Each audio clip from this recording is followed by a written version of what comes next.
Hello and welcome to Overdrive. I'm Rohit Paradkar and this is the biggest, baddest, meanest and the most daring Pulsar yet. The Pulsar 400 NSZ. They have added that Z suffix to it because there could be a 400F coming. You never know, a fed version. Why not? I mean, they have such a beautiful platform and a 400 quarter fed from Bajaj to sort of be the spiritual successor to the 220F and the 250F would be just amazing.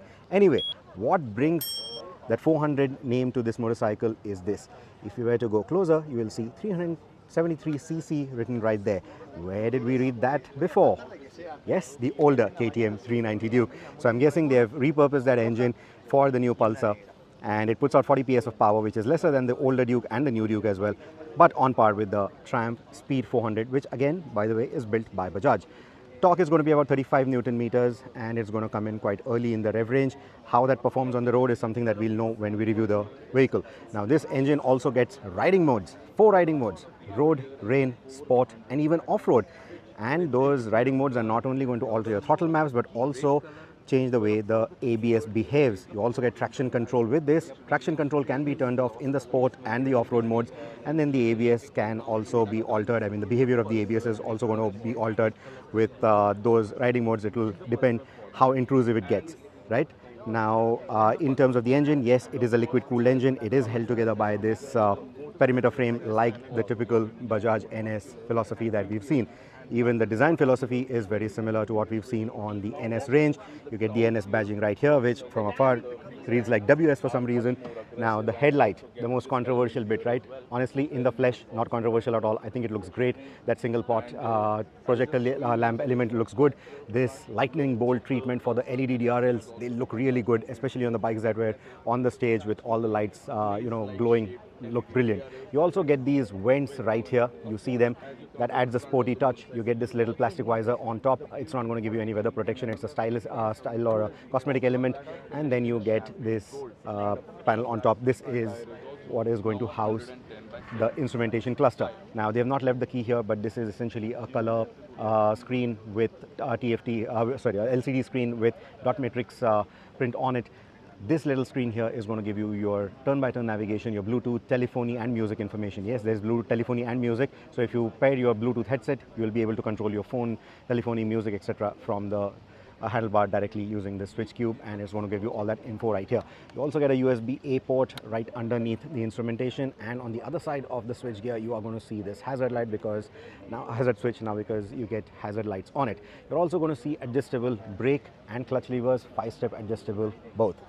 Now in terms of the suspension, you're going to get this upside down gold color USD fork. I think it looks quite good, looks quite nice, looks massive, and at the rear you're going to get this monoshock, preload adjustable, no adjustment for the front suspension. Tires are going to be 110 front, 140 rear. These are the MRF Revs S. And in terms of the braking, dual channel ABS, you get a massive disc up front, a single disc at the back as well, and then you get the Grimeca caliper, something that we saw with the 250 series also. Now you get this leg guard right here.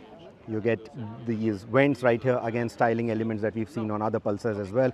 In terms of the foot pegs, no rubber lining for the pillion. You get a rubber lined foot peg for the rider.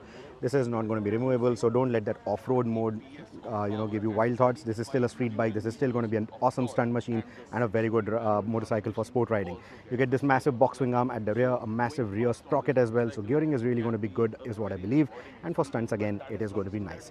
Going with that venting theme that we saw on the tank and on the headlight, you get these vents right here as well, though the plastic, well, I'm not going to draw too many conclusions right now on the quality, but here, at least on these prototypes, it's a bit off. But then again, you get scratches and all these things on these bikes, so these are prototypes, so let's not gauge anything right now. You get the split seat arrangement, you get a single piece grab handle, and in terms of the tail light, you're going to get that split tail light that we've seen on many Pulsars now.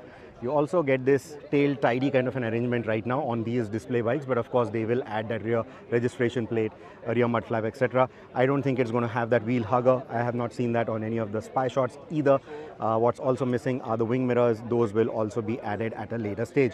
You also get this belly pan right under the engine, which has a very subtle 400 written on it to let the onlookers know that this is not your average Pulsar, this is the biggest Pulsar yet. Now in terms of the colors, there are going to be 4 of them. You see the grey here, you see the red, which I think is going to be the most popular.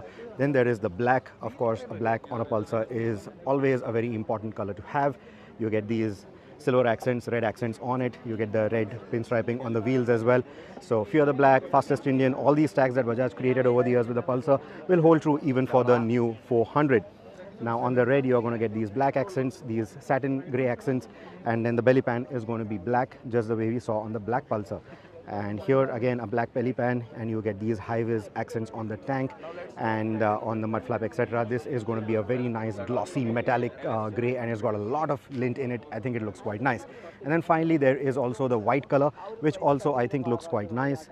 This could be another popular option.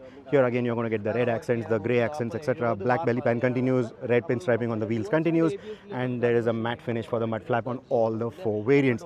So this is what it looks like.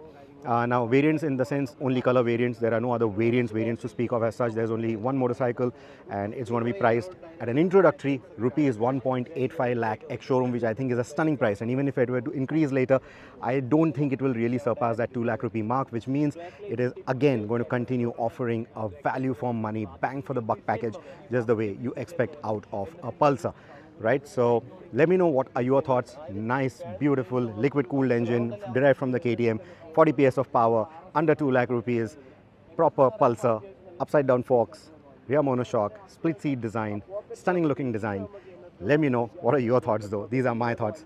I'll be intrigued to know what do you feel about the motorcycle. What are your questions about the motorcycle? So put them in the comments. We are going to be riding this motorcycle in a couple of days from now, so there is going to be the review, an in-depth review of the NS400, and let me know what do you want to know in that review, so we will make sure that we include all your questions, all your answers in that, whatever's relevant for sure. So until the next one, take care and ride safe, and I am super excited to ride the new Pulsar very, very soon.